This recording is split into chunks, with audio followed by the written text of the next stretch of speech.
Okay, we will solve this one. Which of the following is equal to x squared minus 6xy plus 9y squared?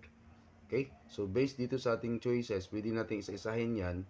Pwede natin i-check yan isa-isa. Or pwede natin i-solve ito. Okay? So, we will use general quadratic trinomials when a is 1. Okay? Or equal to 1.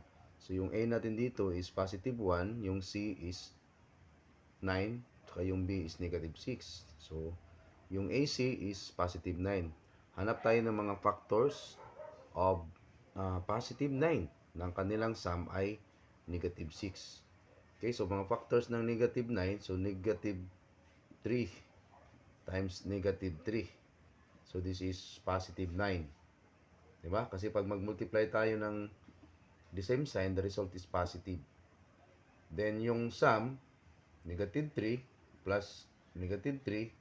So this is negative 6.